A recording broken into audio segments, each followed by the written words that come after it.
Hello மக்களே, ஜானகி மாயா செம இன்ட்ரெஸ்டிங்காக போயிட்டுருக்கு. ஏற்கனவே புவனேஸ்வரி ரகுராம் குடும்பத்தை எப்படியாவது பழி வாங்கணும்னு சொல்லிட்டு யோசிச்சுட்டு இருக்கும்போது இப்போ வசுந்தரா கூட புவனேஸ்வரி ஒன்று சேர்ந்துட்டாங்க. அதே சமயத்தில் வீட்டுக்குள்ளே பத்மா பார்வதி இருக்காங்க.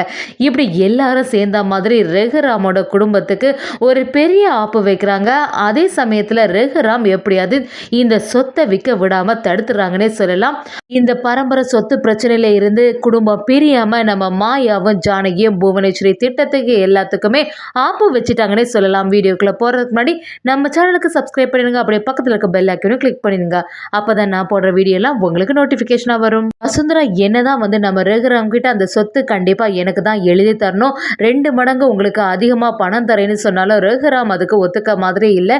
நான் ஏற்கனவே ஒருத்தங்கள்ட்ட சொல்லி வச்சாச்சு, ரிஜிஸ்ட்ரேஷன் சொன்னது இதில் நடக்க தான் போகுது, அந்த இடத்த கண்டிப்பா ஒரு ஸ்கூல் கட்டுறதுக்காண்டி தான் கொடுப்பேன்னு சொல்லிடுறாங்க. அதே சமயத்தில் வசுந்தராவும் அந்த சொத்தை நீ எப்படி தான் என்னை மீறி விற்க போற, நானும் அதை பார்த்துடுறேன்னு சொல்லிட்டு ரகுராம் கிட்ட சவால் விட்டுட்டு கிளம்புறாங்க.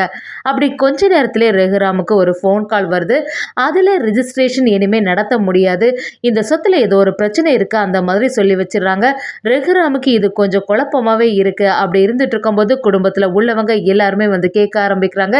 என்னாச்சின்னு விசாரிக்கும் போது ரகுராம சொல்ல ஆரம்பிக்கிறாங்க, ரிஜிஸ்ட்ரேஷன் இனி நடக்க போவதில்லை, அந்த சொத்தை வாங்கிக்கிறேன்னு சொன்னவங்க இப்போ வேண்டான்னு சொல்லிட்டாங்க. அப்படி சொன்ன உடனே மாயாவுக்கு எல்லாம் யோசனை வருது. ஒரு சமயம் இது அந்த வசுந்தராவோட வேலையாக தான் இருக்குமோன்னு நினைக்கிறாங்க.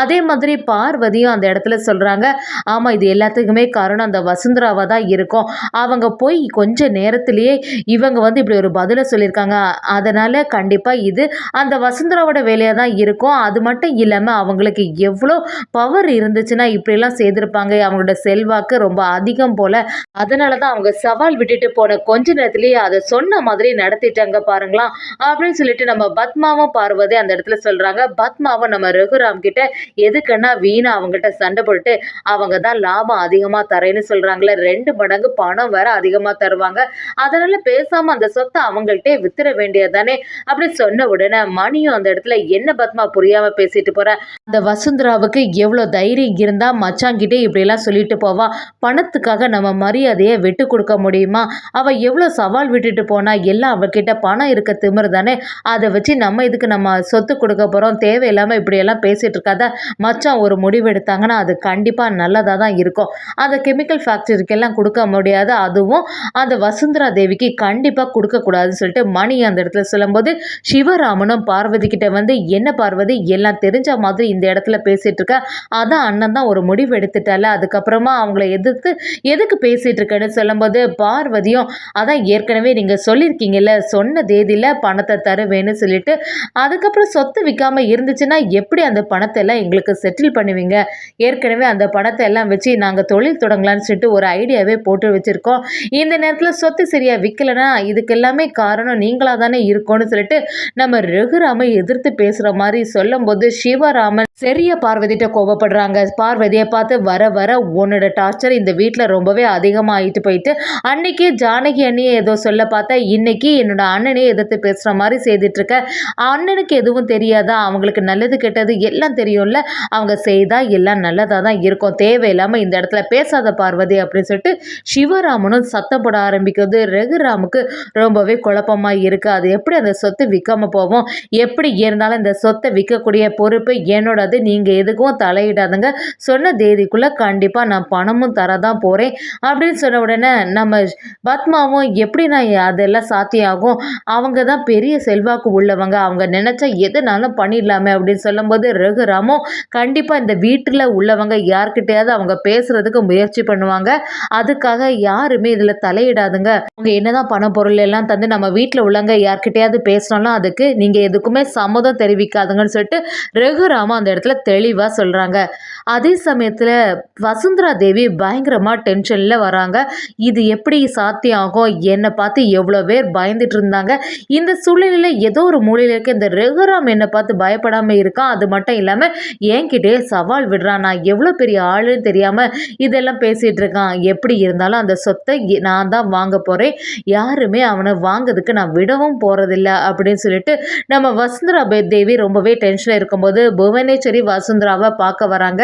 என்னாச்சு, நான் ஏற்கனவே சொன்னேன்ல, அவன் கண்டிப்பாட்டு எதுக்குமே மசியக்கூடிய ஆளும் இல்லை, பணத்தை எதிர்பார்க்கக்கூடிய ஆளும் இல்லை, அவர் ரொம்பவே நேர்மையானவேன்னு இப்போ புரிஞ்சுதான். அப்போ சொல்லும்போது நீங்கள் எதுவுமே கேட்கலன்னு சொன்ன உடனே வசுந்தராவும் நீங்கள் சொல்கிறது எல்லாமே சரியாக தான் இருக்குது, நான் கூட அவனை ரொம்பவே அசால்ட்டாக நினச்சி பார்த்துட்டேன், அவனை பற்றி உங்களுக்கு தான் நல்லாவே தெரிஞ்சிருக்கு, ரொம்ப வருஷமாட்டு அவனை பழி வாங்கணும்னு சொல்லிட்டு நினச்சிட்டு இருக்க, எனக்கு தெரியாதா அப்படின்னு சொல்லிட்டு புவனேஸ்வரி சொன்ன உடனே நீங்கள் தான் சரியான ஆள், கண்டிப்பாக அந்த சொத்து எனக்கு தான் வேணும், அதுக்கு என்ன வேணும்னாலும் நான் செய்யறதுக்கு தயாராக இருக்கேன் அப்படின்னு சொல்லிட்டு வசுந்தராவும் அந்த இடத்த சொல்கிறாங்க. அது மட்டும் இல்லாமல் இந்த சவாலில் நான் கண்டிப்பாக ஜெயிச்சே ஆகணும், அந்த சொத்து என்னை தவிர வேற யாருமே வாங்கவே கூடாது அப்படின்னு சொல்லிடுறாங்க. இதெல்லாம் கேட்டிருந்த புவனேஸ்வரியும் சரி, இதுக்கு ஒரு பிளான் இருக்குது அப்படின்னு சொல்கிறாங்க. வசுந்தராவும் நீங்கள் சொல்கிறது எல்லாமே சரியாக தான் இருக்கும், என்னன்னு சொல்லுங்கன்னு கேட்கும்போது புவனேஸ்வரியும் பத்மா பார்வதி பற்றி எல்லாத்தையுமே சொல்ல வராங்க. ரகுராமுக்கு அவனோட குடும்பம் தான் ரொம்பவே முக்கியம், இத்தனை நாளாக அவங்க குடும்பம் ரொம்பவே ஒற்றுமையாக தான் இருந்துகிட்ருக்கு, ஆனால் அவங்க குடும்பத்துக்குள்ளே ஏதாவது பிரிவு வந்தால் அவன் கொஞ்சம் கூட தாங்கிக்கவே மாட்டான், அது எனக்கு நல்லாவே தெரியும், அவனுக்கு குடும்பத்துக்குள்ளே ஏற்படக்கூடிய குழப்பத்தினால தான் அவனை ஏதாவது பண்ண முடியும்னு சொல்லிட்டு புவனேஸ்வரியும் வசுந்தராவுக்கு சரியாக ஒரு பிளானை போட்டு கொடுக்குறாங்க. வசுந்தராவும் நீங்கள் சொல்கிறது எல்லாமே சரியாக தான் இருக்குது, இது மடியே நடத்துற வேண்டியதான் அப்படின்னு சொல்லிட்டு புவனேஸ்வரியும் வசுந்தராவும் கைகோர்த்து ஒரு நண்பர்கள் ஆயிடுறாங்க. அது மட்டும் இல்லாமல் ஏற்கனவே புவனேஸ்வரி ரகுராம பழி வாங்கணும்னு சொல்லிட்டு இருந்த இடத்துல நம்ம வசுந்தராவும் சேர்ந்துட்டாங்கன்னே சொல்லலாம். இப்படி வீட்டுக்கு வழியில் வசுந்தராவும் புவனேஸ்வரி இருக்கும்போது வீட்டுக்குள்ளே பார்வதி பத்மா இருக்காங்க. இப்படி ரகுராமுக்கு எப்படி இந்த சொத்தை விற்க போகிறாங்க பார்க்கலாம் அப்படின்னு சொல்லிட்டு ஒரு சவாலோட இப்படி ஒரு இடத்துல இருந்துட்டு இருக்காங்க. அதே சமயத்தில் ரகுராமும் சரி யார்கிட்டயாவது இந்த சொத்தை விற்க முடியுமான்னு சொல்லிட்டு அதுக்கான வேலைகளை பார்த்துட்டு இருக்காங்க. நம்ம சிவராமன் மணிக்கிட்டையும் கேட்க ஆரம்பிக்கிறாங்க, கண்டிப்பாக இந்த பரம்பரை சொத்தை விற்றாகணும், அதுக்கு யாரையாவது உங்களுக்கு தெரியுமா அப்படிங்கிற மாதிரி எல்லாருக்கிட்டையும் கேளுங்க அப்படின்னு சிவராமன்கிட்டையும் மணிக்கிட்டையும் ஐடியா கேட்க ஆரம்பிக்கிறாங்க. நம்ம மாயாவும் ஜானகிட்ட வந்து பெரியம்மா ரொம்பவே பெரியப்பா வருத்தத்தில் இருக்காங்க, என்ன செய்கிறது, வீட்டில் நடக்கிறது எதுவுமே கொஞ்ச நாளாகவே சரியில்லை அப்படின்னு சொல்லிட்டு நம்ம ஜானகியும் மாயா கிட்ட வருத்தப்பட்டு இருக்காங்க. சரி நீங்கள் எதுக்கும் கவலைப்படாதுங்க, எப்படி இருந்தாலும் இந்த பரம்பரை சொத்து விற்க தான் போகுது, ஆனால் அதுக்கான வழிகளை தான் பார்க்கணும் அப்படின்னு நினச்சிட்டு இருக்கும்போது வசுந்தராவும் பார்வதி பத்மாவை யாருக்கும் தெரியாமல் பார்க்குறது மாதிரி இருக்குது. பார்வதி கிட்ட போய் பேச ஆரம்பிக்கிறாங்க, என்ன இது ஒரு பரம்பரை சொத்து தானே, அப்படி இருக்கும்போது உங்கள் குடும்பத்தில் உள்ளவங்க எல்லாருக்குமே இது சேரும் தானே, அதுக்கப்புறமா அதை பற்றி எல்லாம் நீங்கள் கேட்காம ரகுராம் என்ன முடிவெடுத்தாலும் அதுக்கு எப்படி சம்மதம் தெரிவிக்கிறீங்க, உங்களுக்கு எல்லாருக்குமே இந்த சொத்து பங்கு ஒன்று தானே, அது மட்டும் இல்லாமல் ரகுராமோட தம்பி சிவராமனுக்கு இன்னும் நிறைய அதிகமாக பங்கு போகணுமே அப்படிங்கிற மாதிரி சரியாட்டு வசுந்தராவும் நம்ம பார்வதியை சரியா உசுப்பேத்தி விட்டுட்டு இருக்காங்க. அதே சமயத்தில் பத்மா பார்வதி 2 பேரும் சேர்ந்த மாதிரி ஒரு ஐடியாவை போட ஆரம்பிக்கிறாங்க. அது எப்படி அன்னை வந்து இப்படி இருந்துட்டு இருக்காங்கன்னு புரிய மாட்டேங்குது, பணம் தான் அதிகமாக கிடைக்குதுன்னு சொல்லிட்டாங்கல்ல, அந்த வசுந்தராவும் யார்கிட்டயும் விற்க விட மாட்டா, பேசாம நம்ம தான் இந்த இடத்துல ஏதாவது செய்து எப்படியாவது இந்த சொத்தை வசுந்தராவுக்கு எழுதி கொடுக்குற மாதிரி செய்யணும் போல அப்படின்னு சொல்லிட்டு பத்மாவும் பார்வதியும் வீட்டுக்குள்ள இருந்து ஒரு திட்டத்தை போடுறாங்கன்னே சொல்லலாம். அதே சமயத்துல இதெல்லாம் தெரிஞ்சுக்கிட்டு நம்ம மாயா குடும்பம் எதுவுமே பிரியாம நல்லபடியா அந்த திட்டத்துக்கு ஆப்பு வைக்கிற மாதிரி ஒரு செயலை செய்யறாங்கன்னே சொல்லலாம்.